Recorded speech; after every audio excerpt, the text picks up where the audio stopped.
विद्यार्थी मित्रांनो, आज आपण तुकारामांचे निवडक 100 अभंग या ग्रंथावरील दुसऱ्या लेक्चरला सुरुवात करत आहोत। याआधी आपण सांगितलेलं आहे तुकारामांचे जीवनचरित्र आणि तुकारामांचा तो काळ की ज्या काळामध्ये तुकारामांनी आपली अनेक संकटांना सामोरं जात त्यांनी आपल्या जीवनाचा प्रवास केला। तुकारामांचा तो काळ जो होता त्यात अनेक परचक्र आक्रमणं, दुष्काळ आणि अशा ह्या स्थितीमध्ये मुसलमानांची आक्रमणं आणि शिवाजी आणि तुकाराम यांचा भेटीचा प्रसंगसुद्धा एकदा आलेला आहे। त्याचंही वर्णन आपल्याला तुकारामांच्या अभंगांमध्ये दिसून येते। तर ही सर्वच प्रकरणं पाहत असताना किंवा ह्या सर्वच गोष्टी पाहत असताना आपण त्यांच्याविषयी असलेले काही वाद यावर सर्वप्रथम आपण लक्ष केंद्रित करू। तुकारामांचा जन्म आणि त्यांचा निर्याणशक म्हणजे त्यांचा मृत्यू दिनांक, मृत्यूचा काळ याविषयी काही गैरसमज जे आहेत त्यामध्ये आपल्याला असं दिसते की तुकारामांचा जन्मकाळ हा शके 1520 म्हणजे इसवी सन 1598 असावा असं भारदे, डॉक्टर रानडे, डॉक्टर तुळपुडे आणि शंकर महाराज खंदारकर यांनी त्यांचा हा काळ जो आहे तो शके 1520 म्हणजे इसवी सन 1598 हा असावा असं त्यांनी काही पुराव्यांच्या आधारे स्पष्ट केलेलं आहे। म्हणजे त्या आधीचे जे काही संत आहेत, तुकारामांच्या काळातील संत किंवा तुकारामांच्या नंतरचे संत जे आहेत त्यांनी आपापल्या ठिकाणी जे काही लिहून ठेवलेलं आहे त्याच्या आधारावर यांनी आपलं हे मत मांडलेलं आहे। त्याचप्रमाणे इसवी सन 1608 म्हणजेच शके 1530 ला तुकारामांचा जन्म झाला असं म्हणणारे जे आहेत त्यामध्ये भावे, बेंद्रे, डॉक्टर प्रण जोशी, प्राध्यापक गंबा सरदार यांनी हे मत मांडलेलं आहे। म्हणजे तुकारामांचा जन्म काही लोकांच्या मते, काही विचारवंतांच्या मते शके 1520 तर काही विचारवंतांच्या मते शके 1530 असा मानला जातो। त्यानंतर तुकारामांची गुरुपरंपरा जर आपण पाहिली तर आपल्याला असा उल्लेख दिसतो की बाबाजी चैतन्य नावाच्या सत्पुरुषाने तुकारामांना स्वप्नामध्ये येऊन रामकृष्ण हरी हा मंत्र दिला। तर तुकोबाच्या मस्तकावर त्यांनी हात ठेवला आणि त्यांना भोजनासाठी पावशेर तूप मागितलं, पण तुकाराम मात्र ते देऊ शकले नाही आणि म्हणजे ते विस्मृतीमुळे देऊ शकले नाही, ते विसरले आणि ते घाईघाईमध्ये निघून गेले गुरु। त्यानंतर मग त्यांनी आपल्या एका अभंगामध्ये म्हटलेलं आहे की माझ्या हातून फार मोठी चूक झाली।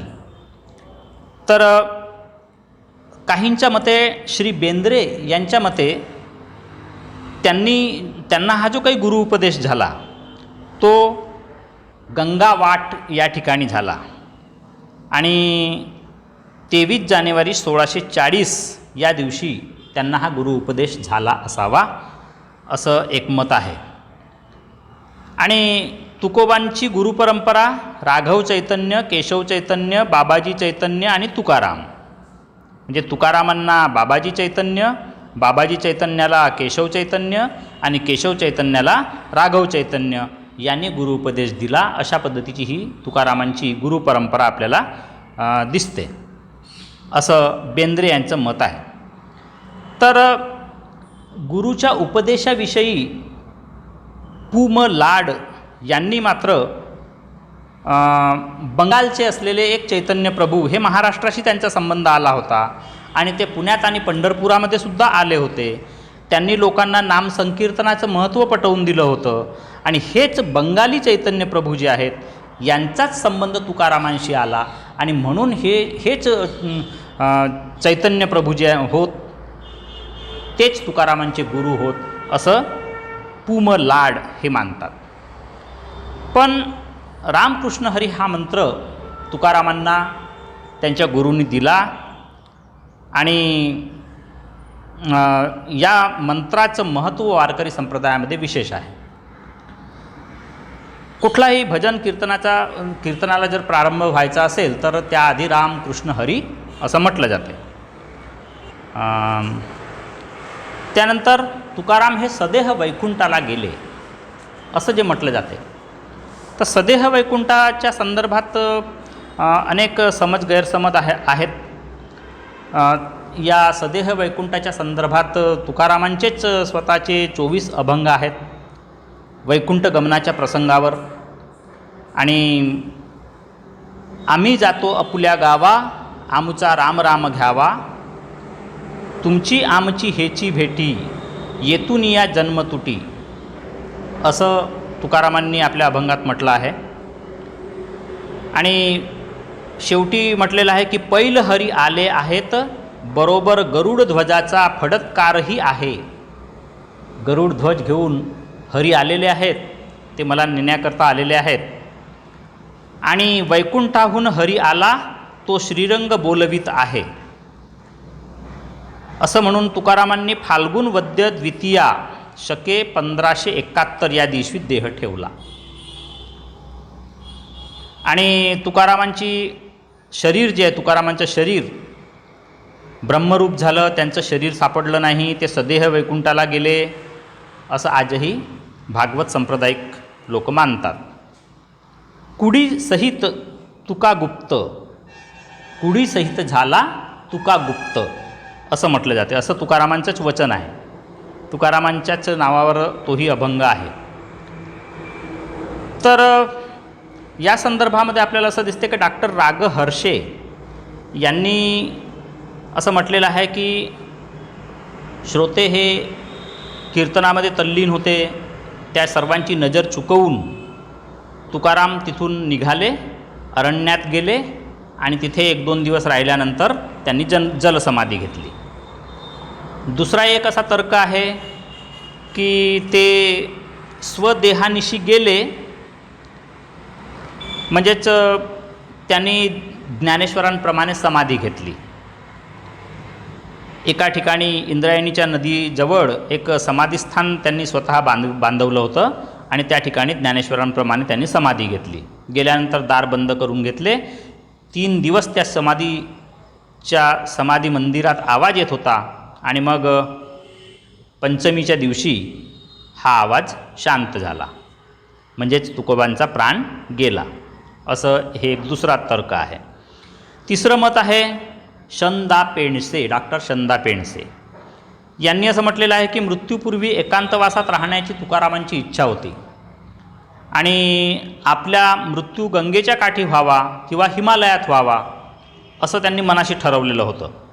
आणि म्हणून ते एक दिवस कीर्तनातून निघाले, तडक वाराणसीपर्यंत गेले आणि तिथे पोहोचल्यानंतर त्यांनी एका यात्रिकाच्या माध्यमातून आपल्या भक्तांकरता त्यांनी निरोप पाठवला आणि त्यानंतर प्रयागच्या त्रिवेणी संगमावर किंवा हिमालयामध्ये त्यांनी आपला देह विसर्जित केला असावा, असा एक तर्क आपल्याला दिसतो.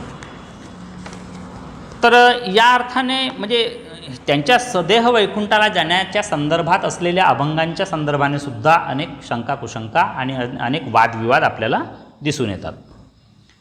3 वेगवेगळ्या चर्चा आपल्याला दिसतात, पण तरीसुद्धा त्यातून समाधानकारक उत्तर सापडत नाही.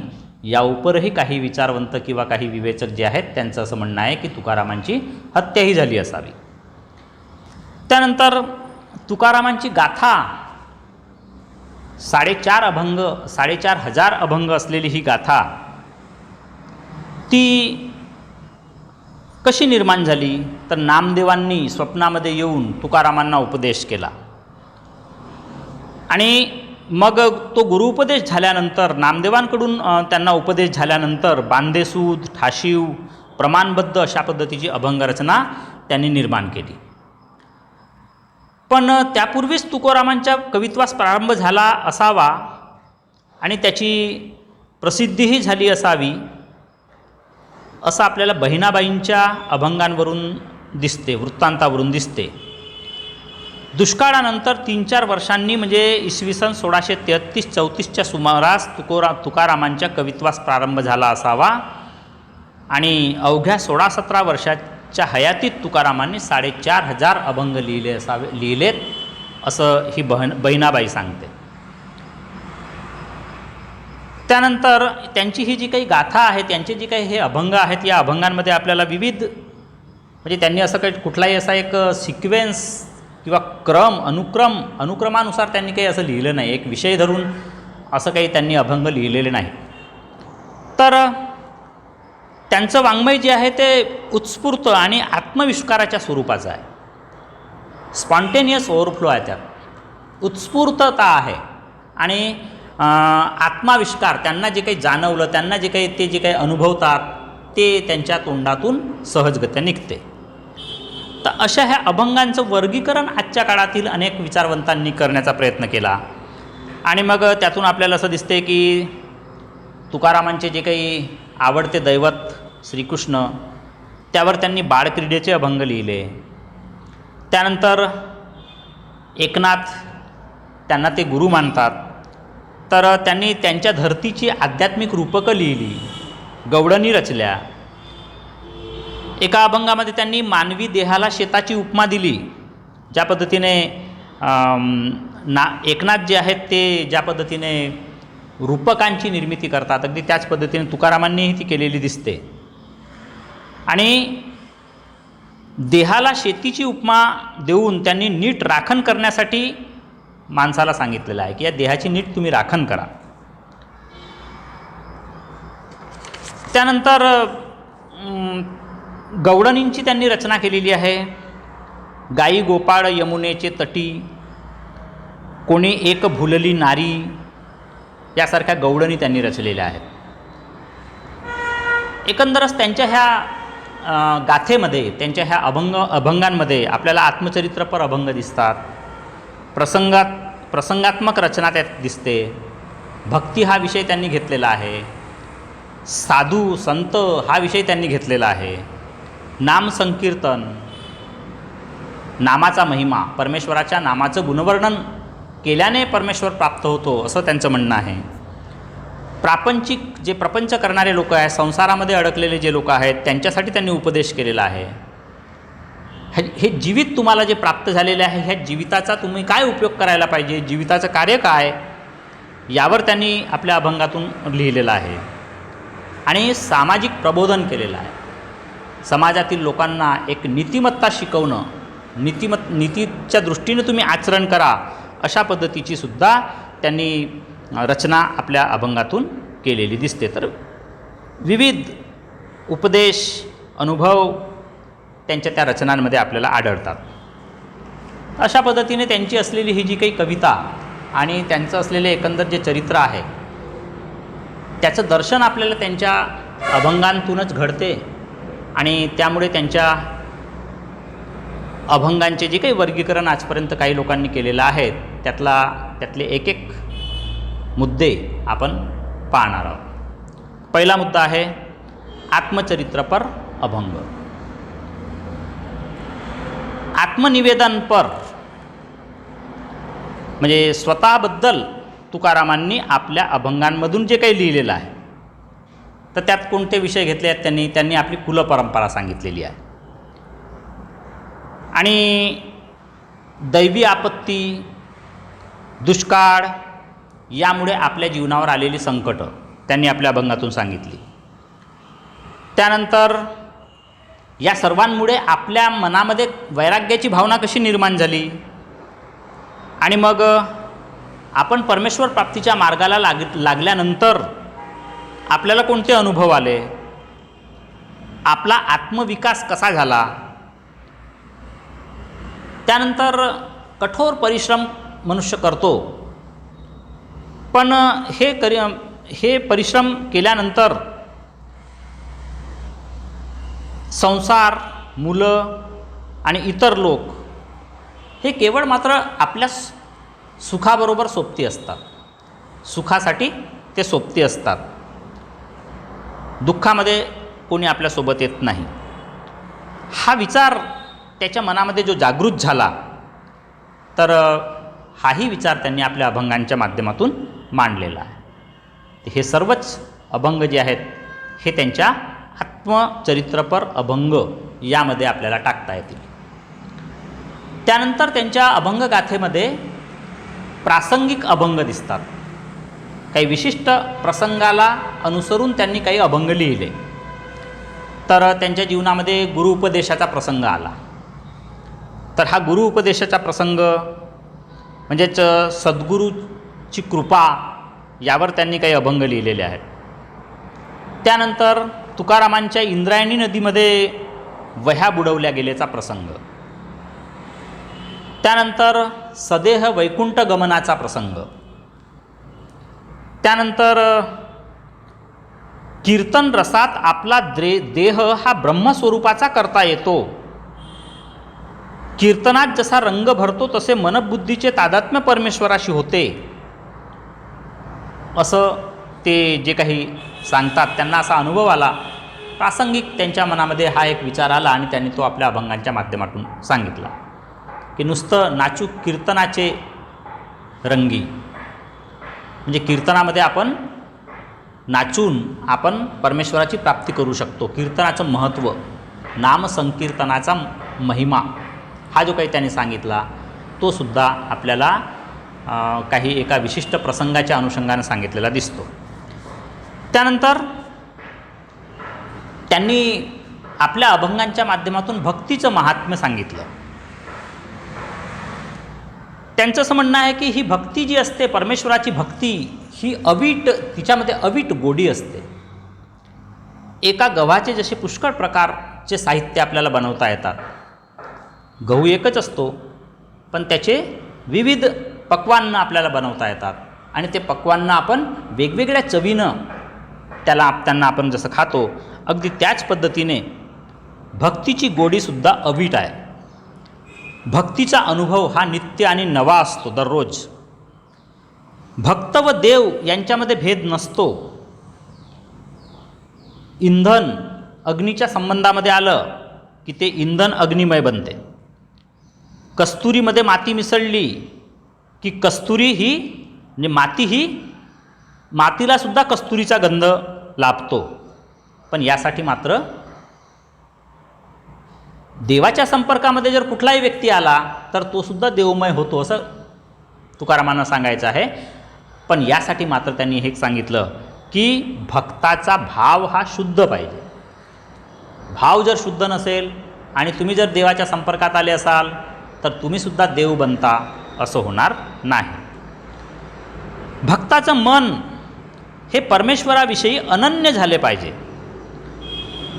हे सांगताना त्यांनी विविध दाखले दिले की पतिव्रता ज्या पद्धतीने दुसऱ्या कुठल्याही परपुरुषाची स्तुती ऐकत नाही, ती केवळ आपल्या पतीलाच भजते.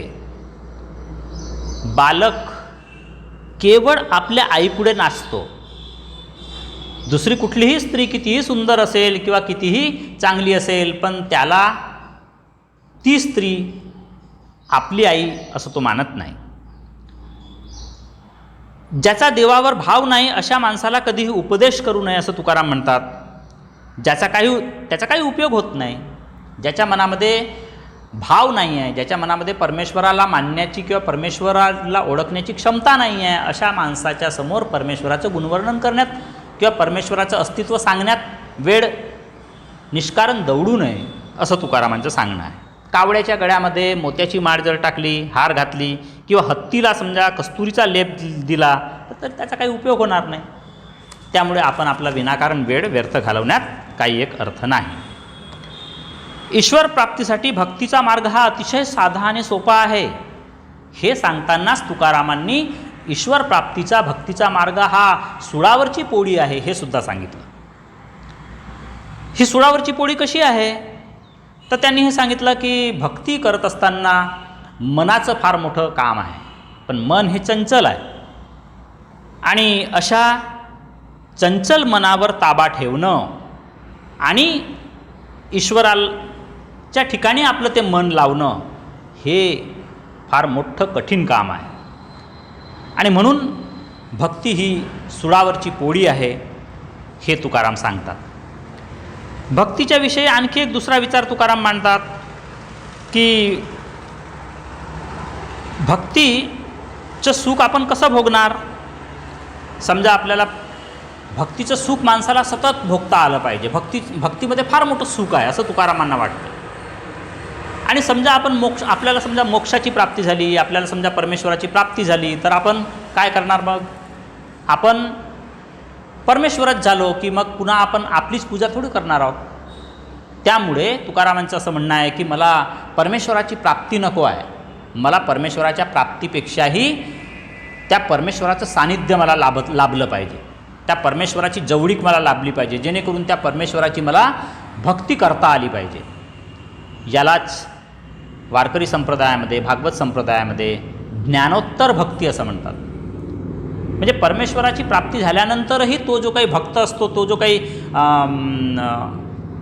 परमेश्वर रूप झालेला जो भक्त असतो, तो भक्त स्वतःला भक्तच मानतो, तो देव मानत नाही. आणि आपल्या आराध्य दैवताची पूजाच करत राहतो. कारण त्याला मोक्षाच्या सुखापेक्षाही परमेश्वराची भक्ती करण्याचं सुख हे त्याला अतिशय मोठं वाटत असते. आणि हाच खऱ्या अर्थाने भक्तियोग होय. हा भक्तियोग जो आहे, या भक्तीलाच तुकाराम योग असं म्हणतात. हठयोग म्हणजे आपल्या शरीरातला जो आत्मा आहे त्या आत्म्याला जागृत आपल्या शरीरातला जो जीव आहे त्या जीवाला जागृत करणे आणि शिवापर्यंत नेऊन पोचवणे आणि अहम ब्रह्मास्मीचा अनुभव घेणे, हे जे काही हठयोगामध्ये घडते. आणि मग अहम ब्रह्मास्मीचा अनुभव आल्यानंतर आपण स्वतःच ब्रह्म बनतो. तर ही योगाची प्रक्रिया जशी आहे, अगदी त्याच पद्धतीने भक्तीची प्रक्रियासुद्धा आहे. आणि म्हणून भक्तीलासुद्धा तुकारामांनी भक्तियोग असं म्हटलेलं आहे. त्यांच्या लेखनात म्हणजे त्यांनी जे काही अभंग लिहिलेले आहेत त्या अभंगांमध्ये आपल्याला संतांचं वर्णन अनेक ठिकाणी येते. संतांचं समागम, संत संगती, संतांचा सहवास, सत्संग, या गोष्टीला भागवत संप्रदायामध्ये अतिशय महत्त्व आहे. खरा संत कोण, संतांची लक्षणे कोणती, साधू कसा ओळखावा, संतांचा धर्म कोणता, सत्संगतीचे महत्त्व काय, अशा अनेक प्रश्नांची उत्तरं तुकारामांनी आपल्या अभंगांमध्ये दिलेली दिसतात. संत कोण, तर जो जगाचे आघात सहन करतो तोच खरा संत असं तुकाराम म्हणतात. तर संतांविषयी तुकारामांनी लिहिलेलं आहे. संतांचे स्वभाव, त्या संतांच्या स्वभावाच्या दोन बाजू असतात. एक बाजू त्याची लोण्याप्रमाणे मऊ असते, पण प्रसंगी मेणाहूनही मऊ असणारं त्याचं मन जे आहे ते प्रसंगी अतिशय कठोर बनते. एकूणच तुकारामांनी आपल्या अभंगगाथेच्या माध्यमातून अनेक प्रकारचे विषय हाताळलेले दिसतात. त्यांचा जरी क्रम नसला तरीसुद्धा त्यांचा क्रम आजच्या विचारवंतांनी, आजच्या अभ्यासकांनी लावण्याचा जो प्रयत्न केला, त्यातून अनेक त्याचे विषय त्यांच्या अभंगामध्ये आपल्याला जे आलेले दिसतात, त्या विषयांच्या अनुषंगाने त्यांच्या अभंगांचा आपण विचार करत आहोत.